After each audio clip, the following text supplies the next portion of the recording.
Темір трубаға жабысып әрең тұрған ирандық жігіттің аты Әли. Соғыстан қашу үшін машинаның астына тығылып, Америкадағы нағашысына бара жатыр. Нағашысының да жағдайы мәз емес.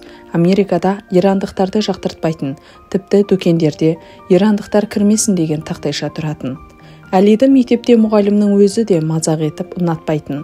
Асханада оның көкенше отырғанын көрген оңбаған ұзын шаш оны боқтап, жайдан-жай оны ұрып салатын.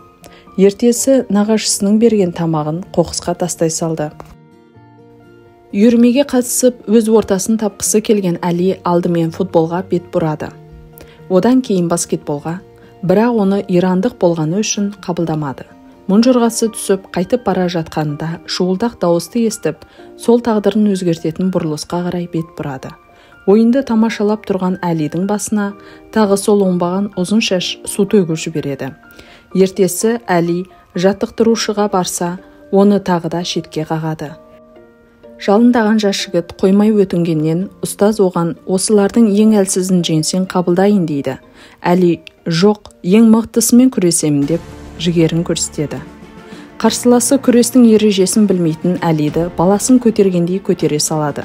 Әли ақшқа қашып келе жатқанда машинаның трубасына жабысқанындай бұл жолы балуанды тас қып құшақтап алады. Бірақ тәжірибелі қарсыласы оны аямай бар күшімен жерге жығып, мықты техникасымен жігітті қақпанға түскен тышқандай тыпырлатып қояды. Әли ирандық намысымен арқасын жерге тигізбей барын салып тырысқанымен, соңында тәжірибелі балуаннан жеңіліп қалады. Оны көзге ілмеген қарсыласы Әлиді өте мықты жігіт екен деп бағалап, оны мойындайды. Жаттықтырушы да оның батыл рухына риза болып, оған команданың киімін береді де, командамызға қош келдің дейді. Нағашысы естігенде қатты қуанады, себебі жас кезінде күрес чемпионы болған екен. Ол Әлидің күрес жолында көмектесіп, өздерін дәлелдемекші болады. Нағашысы Әлидің тілін салбыратып, неше түрлі ауыр жаттығулармен оны жаттықтыратын. Және оған өзінің сиқырлы құралын алып шығып, онымен күніне 100 рет жаттығу керек болған. Ол шыдамдылық танытып, барлығын істеп, ең соңында екеуін бірдей еркін айналдыратын болып жетіледі. Нағашысы кейін күрестің түрлі техникаларменен, тактикалармен үйретеді. Бірнеше аптадан кейін мектеп аралық жарысқа қатысады. Бірақ ауысушы болып бір шетте отырады. Нағашысы сыртта іші күйіп тұрғанда, Әлидің аты аталғанын естіп, жүгіріп ішке кіреді. Бір жігіт ауырып қалып, соның орнына салмағы сәйкес келетін Әли шыққалы жатыр екен. Бірақ зал шулап бастайды. Жарыс бастала салысымен Әли құлап түседі. Жаттықтырушы оған тек қорған, шабуылдама дейді. Бірақ нағашысы тұрып, тұр Әли, тұрып кет, шабуыл жаса деп айғайлауда.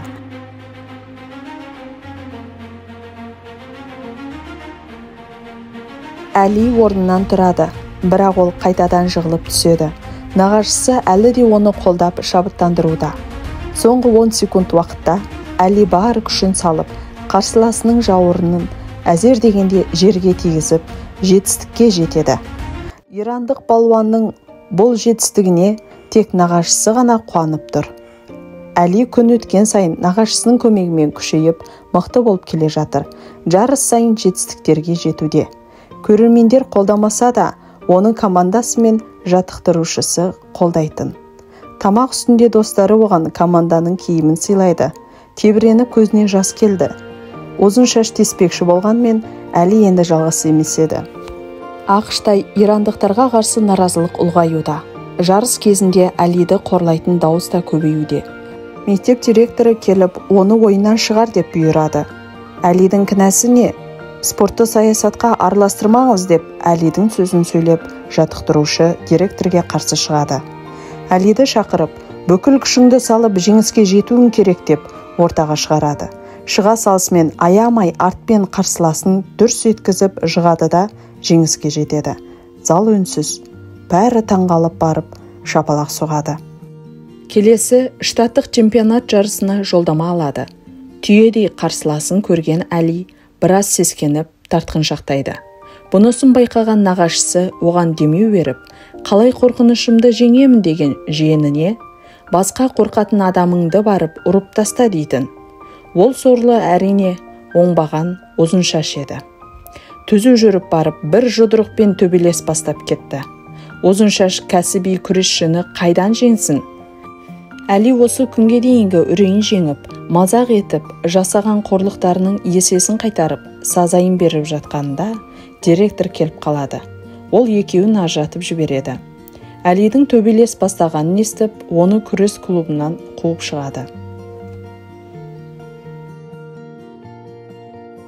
Әли дегенне жетпей қоймайтын жігермен ақыры директордан жарысқа қатысуға рұқсат алады.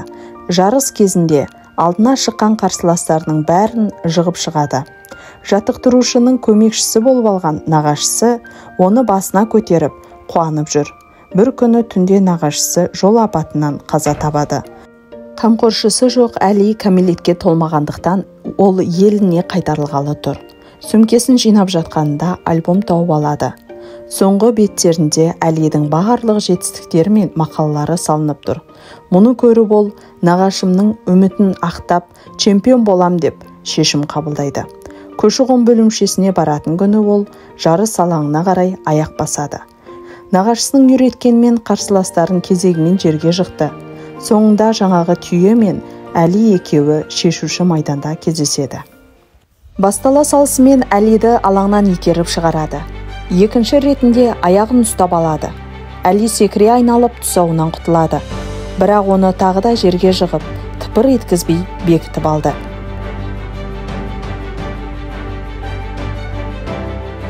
Раунд дер кезінде аяқталды. Келесі раундта қарсыласы алаяқтық жасайды. Сонда да Әли есін жиып, оның артына аунап барып, кенеше жабысып алады. Бірақ қарсылас одан құтылып шығады. Есеп 9-2. Әли жеңіліп бара жатыр. Оның мазасыздығын байқаған жаттықтырушысы: "Нағашыңның сиқырлы әдісі есіңде ме? Әдетте қолданба дейтін еді ғой, бірақ қазір соның уақыты келді" деп Әлиге кеңес береді. Осы жолы Әли шабуылдаушы еді. Бірақ ол бұл орайдан бас тартты. Бұл қарсыласына деген қорлық. Екеуі тіресіп тұрғанында нағашысының шебер әдісі кенеттен есіне түсіп кетеді.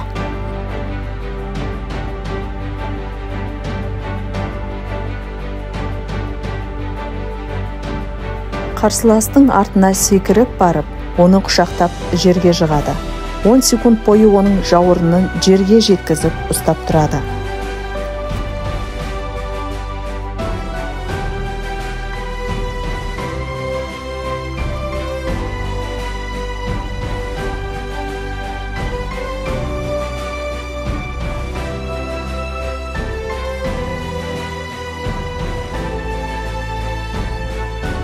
Әли чемпион, өз күшімен жеңіске жетіп, атақ абыройға, құрметке ие болды. Бөтен елде өзіндік орнын тіреп тұрып қалап алды. Бір қызығы, кинодағы Әлидің нағашысы шын өмірдегі Әли Афшардың өзі. Кино ұнаса, қазақша кино көр арнамызға тіркеліп, лайк басып, пікір қалдырып кетіңіздер.